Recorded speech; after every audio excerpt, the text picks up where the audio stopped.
Live and on demand, this is WNY News Now. Happening now, anxiety is high when it comes to the city's homeless population and what to do with winter approaching. We sat down with Jamestown's mayor one-on-one about the issue. And construction crews have started working to transform Lakewood's old K-Mart building into a Target. Plus, 5 are arrested following a dual drug bust, the latest charges in the case. Live and on demand, this is WNY News Now.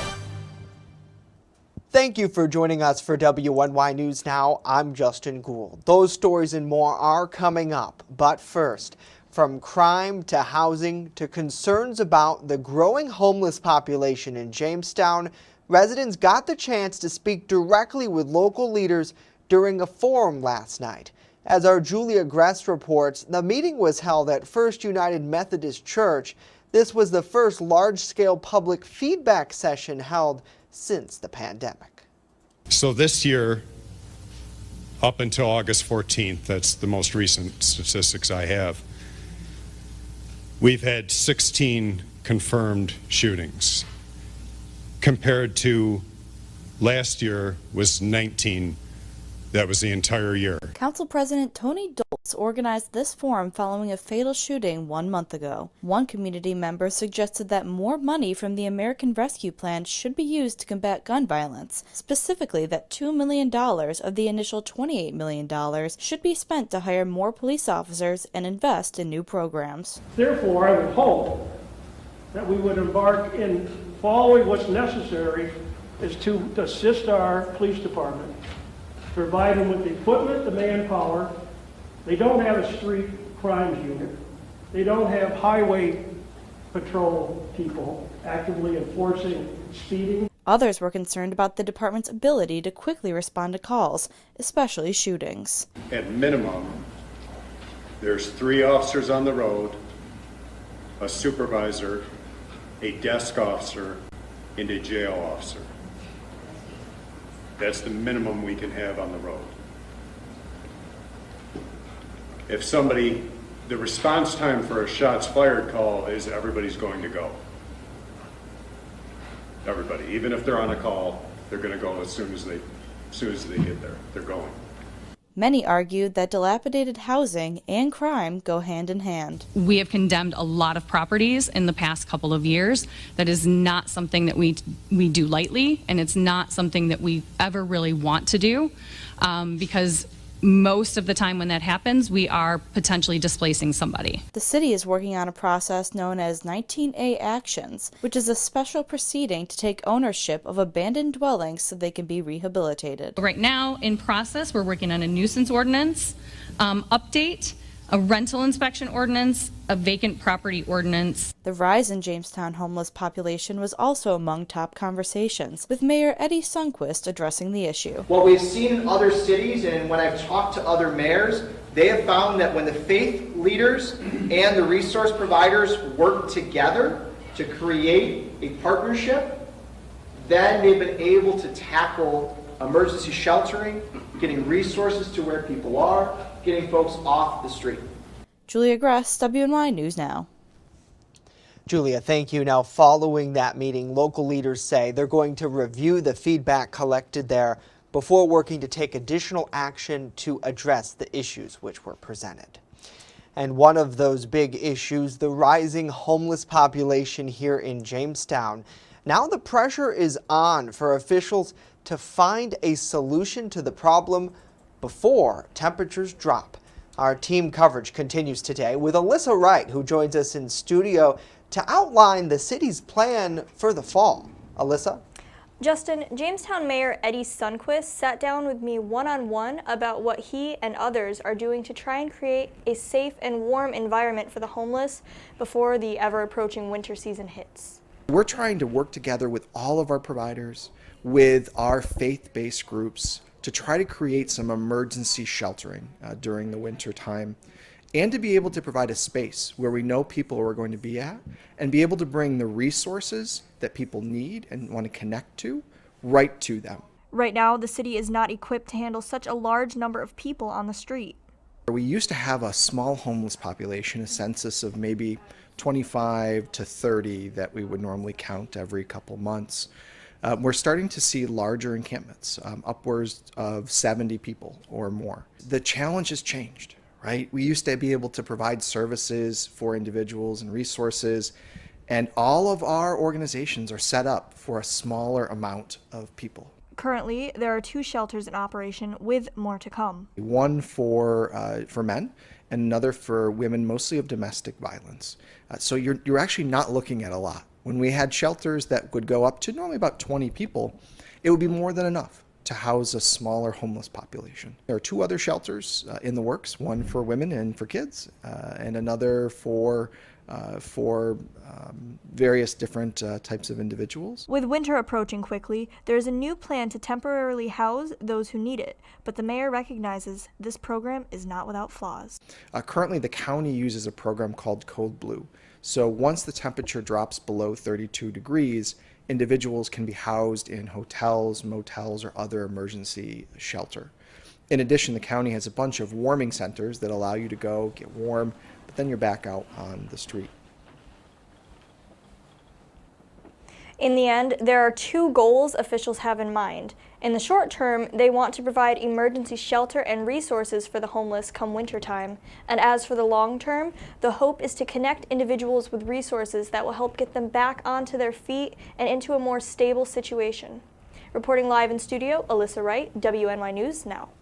Alyssa, thank you very much. Well, now let's switch gears and get a first check of our weather forecast. Chief Forecaster Dakota Hunter standing by with that. Hello, Dakota. Hello, Justin, and happy Thursday, everybody. It is a nice day out there. The Randolph Peaches and Cream Sky Cam showing you mostly sunny skies out there, and you can even see it here on the satellite and radar composite, not really picking out much in the way of cloud cover. And so today is going to be one of those days where you'll want to get outside and enjoy the sunshine, but it is going to remain cool today, and I'll tell you why.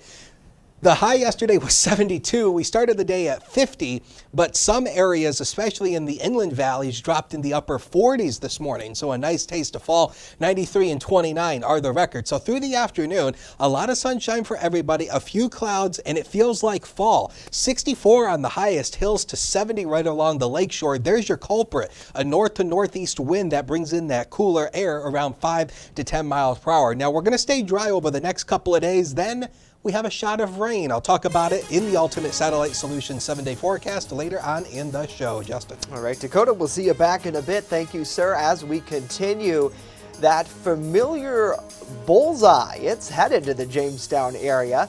The latest on construction to build the new Target store. And later, we check in with the Vice President's visit to Western New York. Stay with us. WNY News Now is back after this.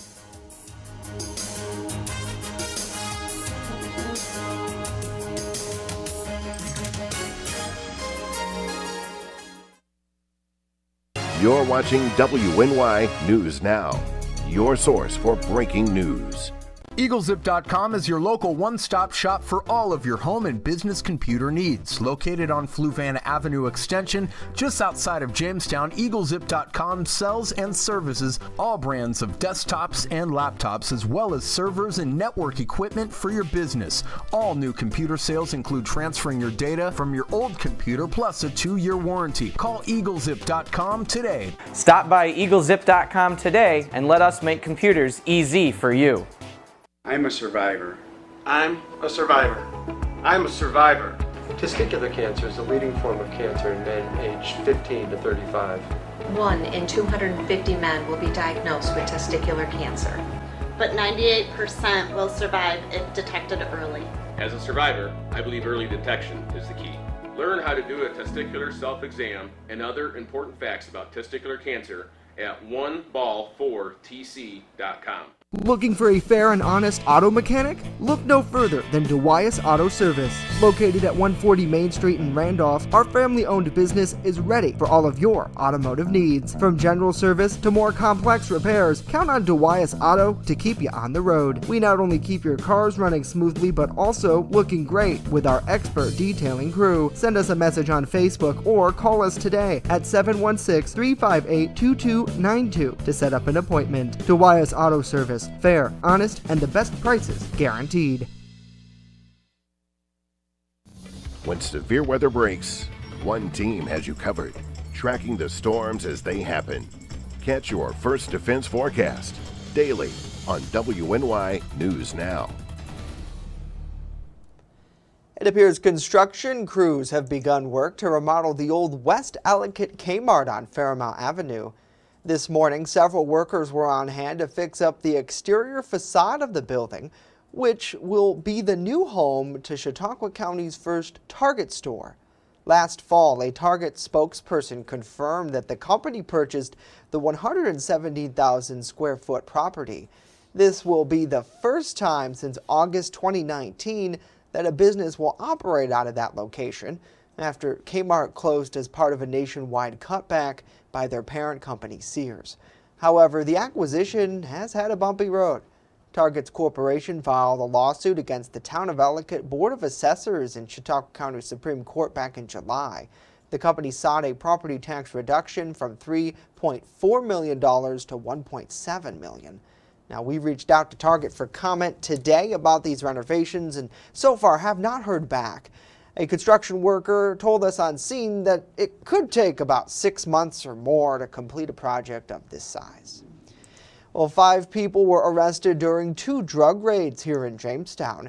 Investigators with the Jamestown Metro Drug Task Force executed search warrants at 307 East 6th Street and 837 Lafayette Street around 11 in the morning yesterday. Within the 6th Street apartment there, police say they recovered approximately some fentanyl, heroin mixture, crack cocaine, and a shotgun. As a result, 28-year-old Furman Rodriguez Robles and 56-year-old Furman Rodriguez Riveras, along with 18-year-old Montana Karash, were arrested and they face various drug charges.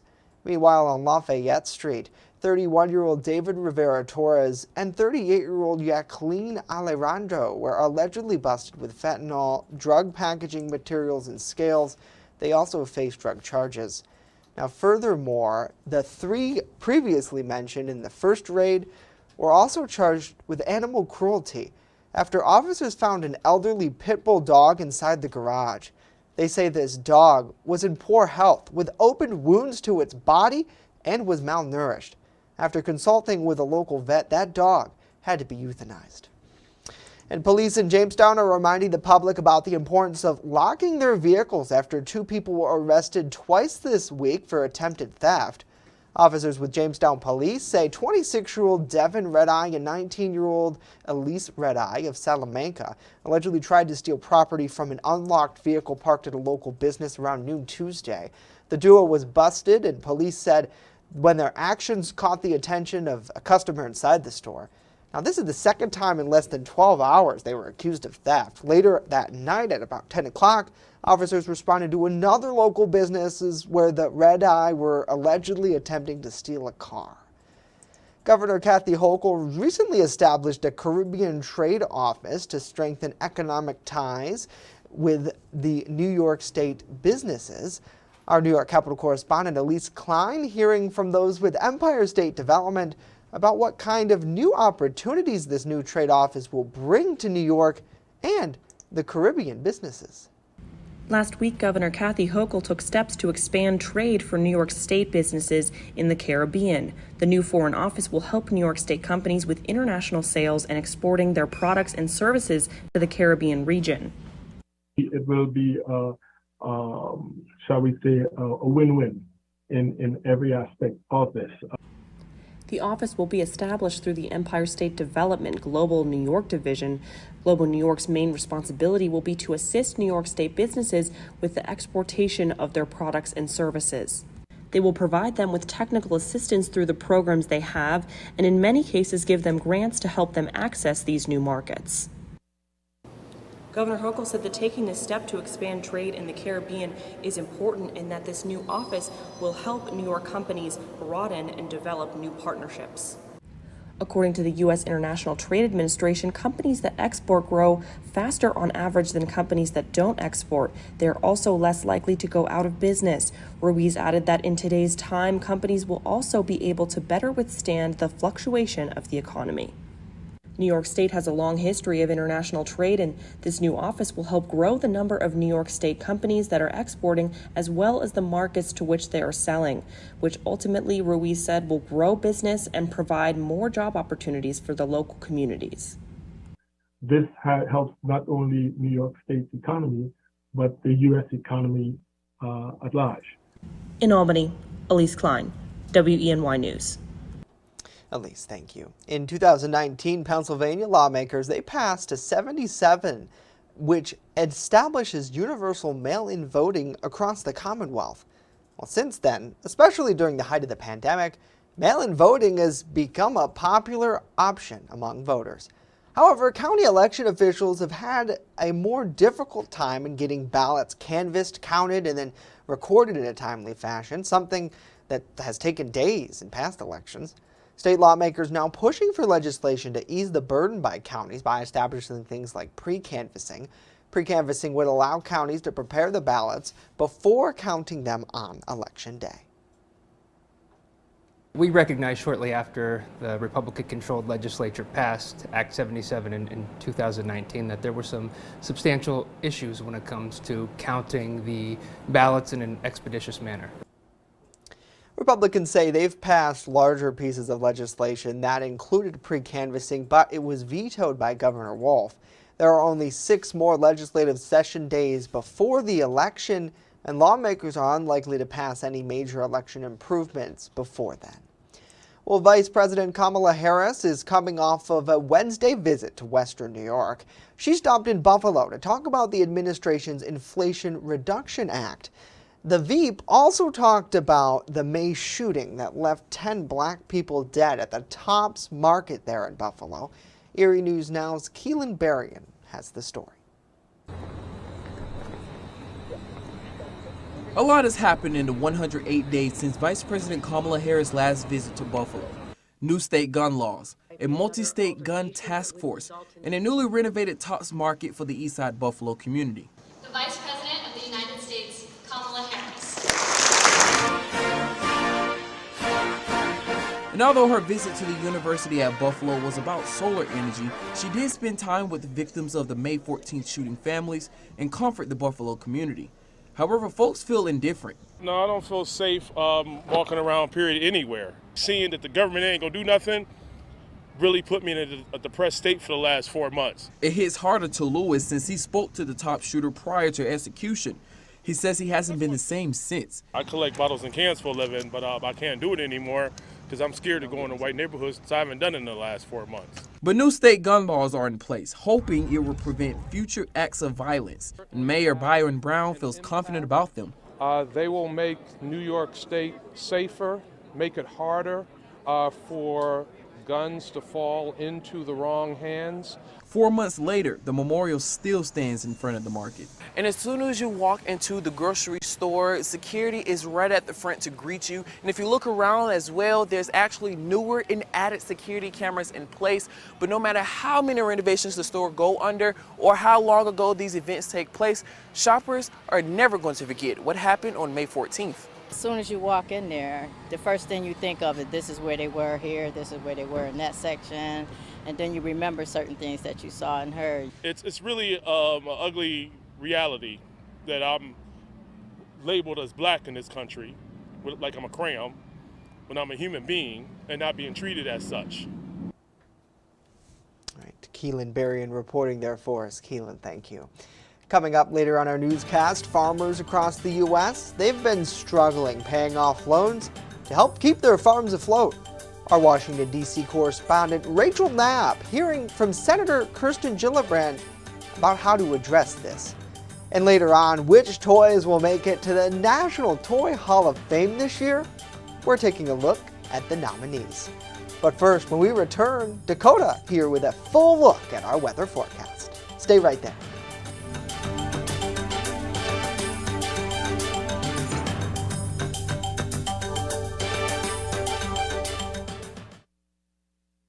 You're watching WNY News Now, where coverage comes first.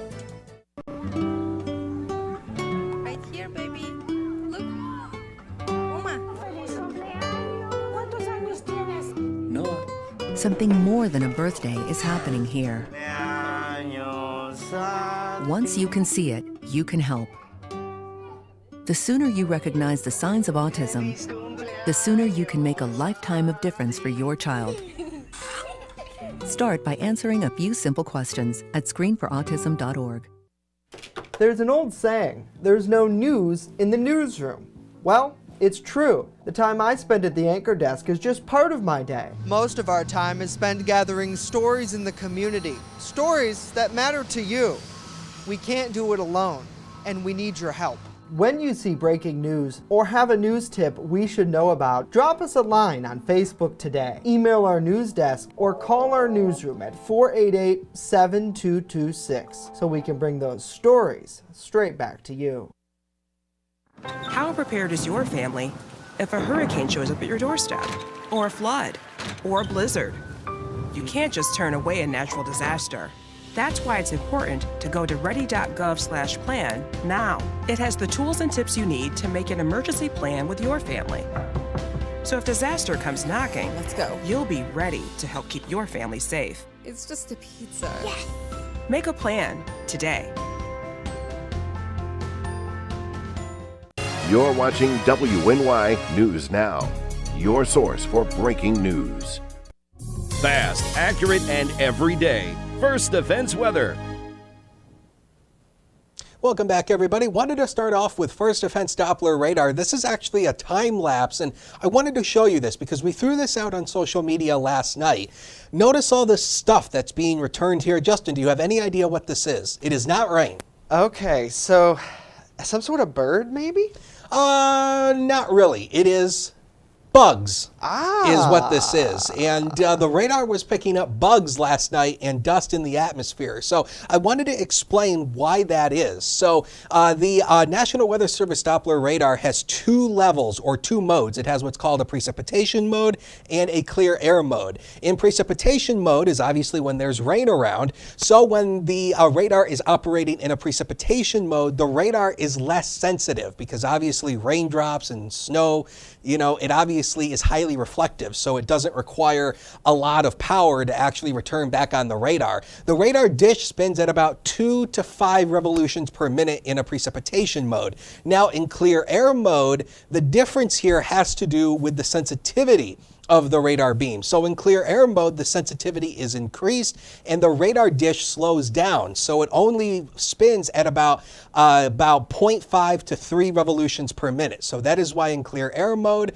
we can often pick up bugs and dust in the atmosphere because it's more sensitive. So there's your Peg the Geek Meter segment for today. It's chilly out there, 59 degrees right now, an east wind of 5 and the dew point down to 46. We had a wind chill this morning. That's a nice little preview of fall. Tomorrow, the Raiders are home for the first time. It's the home opener at Strider Field.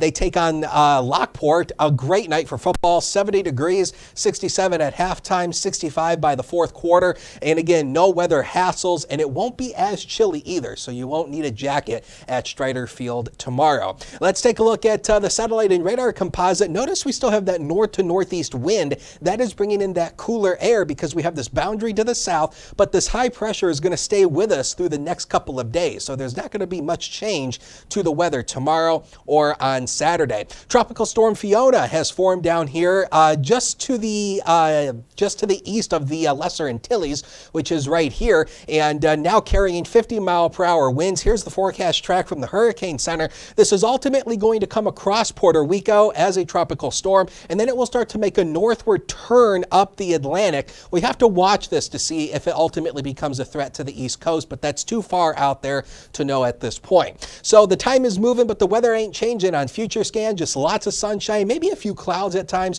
We should be mainly clear tonight. We will have a chance of seeing the ISS tonight. So if you are up around midnight, try to see if you can catch the ISS. Tomorrow we should be dry. Look at this. By tomorrow morning, lots of sunshine to go around. Then by the time we go into Friday afternoon, we will mix in a few clouds, but this is mostly sunny. So I think we'll just call the day mostly sunny, and we'll keep it going by the time we go into Saturday with a good amount of sunshine. Now the next 7 days powered by Ultimate Satellite Solutions. So 75 tomorrow, 79 on Saturday. A few more clouds on Sunday. Better chance for rain will be on Monday, and that's pretty much about it. We dry out and warm up, Justin, by next week. Look at that, 81 on Wednesday. Yeah, really. Summer is just, well, it's still here.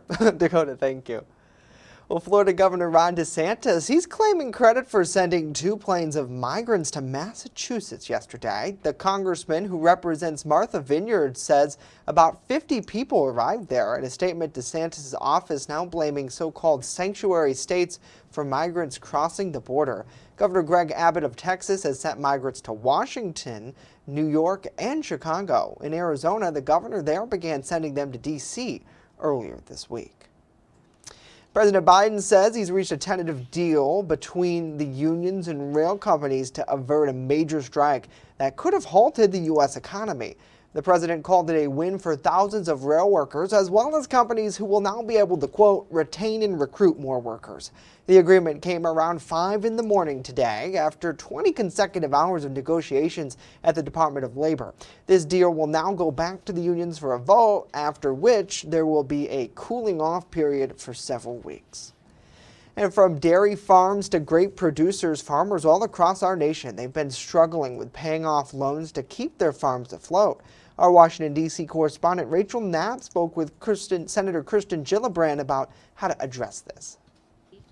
Senator Kirsten Gillibrand says New York State is home to more than 30,000 farms, but many of them have been struggling to pay back Farm Service Agency loans, which are designed to help farmers or ranchers get the money they need to start, maintain, or expand a family farm.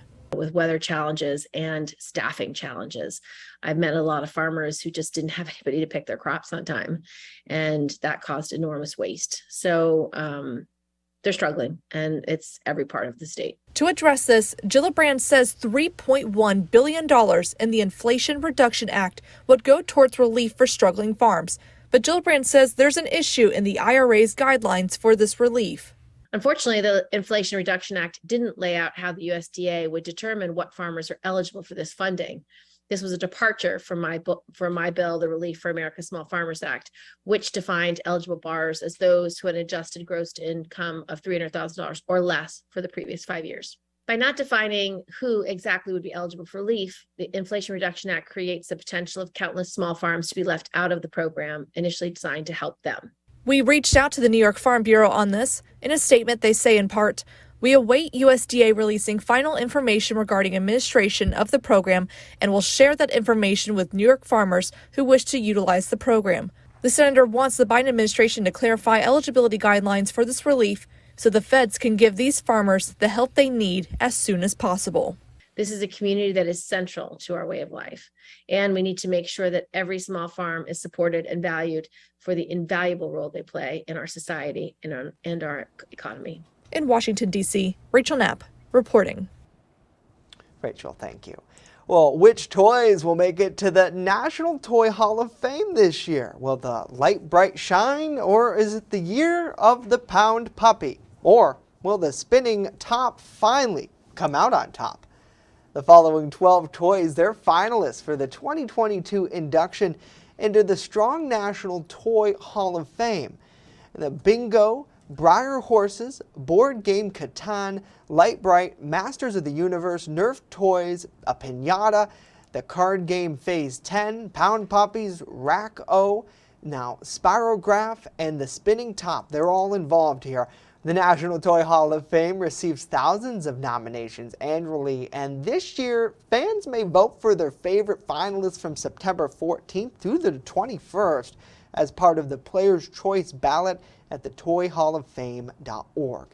Now, the 3 toys that receive the most public votes here will be submitted and join the other top 3 submissions by members of the National Selection Advisory Committee. Now, all 3 toys will take their honored places as this year's winners, and of course the Strong Museum on Thursday, November 10th. So certainly lots of toys out there, and It's interesting to see some of those ones. I do. Oh, I'm sorry. I'm voting for Light Bright. Oh, you're voting for Light Bright. That's what I was going to Yes. ask you. Do you have any favorites, Dakota? That's what I'm doing right now. Voting for Light Bright. right now. I do remember. That's the one where you put the peg in the Yep. Yep, I do. I had one of those. Yep. I had It was a like a spinning grid. top. It had like an incandescent light bulb in Yep. it, and you put the little pegs in it, the colored pegs, and you could make all different kinds of designs. And talk about imagination too. I mean, really. Today, this is a toy for many kids, but those are the real ones. So it'll be interesting to see who comes out on top this year. Well, that I'm going is Light Bright all it the way. for us today. News continues 24/7 at WNYNewsNow.com. Have a great day.